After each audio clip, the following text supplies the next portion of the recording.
Noes have it. The noes have it. The Prime Minister. It was widely expected that the draft divorce settlement between the UK government and European Union over Brexit would be rejected by the British Parliament. And that's what happened on a grand scale. And Prime Minister Theresa May met it with a bold move, inviting her opposition to call a no-confidence vote on her own government. In other words, she's dared them to try and get her fired. The government has heard what the House has said tonight, but I ask members on all sides of the House to listen to the British people who want this issue settled and to work with the government to do just that.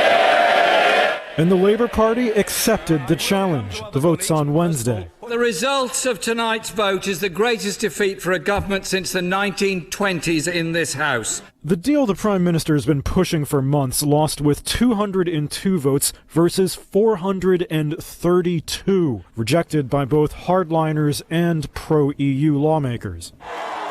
It means the political and economic turmoil for Britain isn't going away. A crisis that May has repeatedly warned could eventually threaten the UK itself, emboldening secessionist movements in Northern Ireland and Scotland.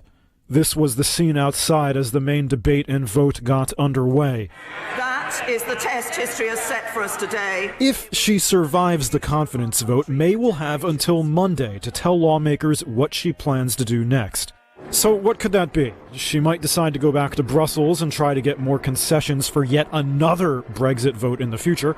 But what May says she doesn't want is another election, which would bring more months of uncertainty. She also doesn't want another referendum, basically another chance for British voters to say, this hassle isn't worth it.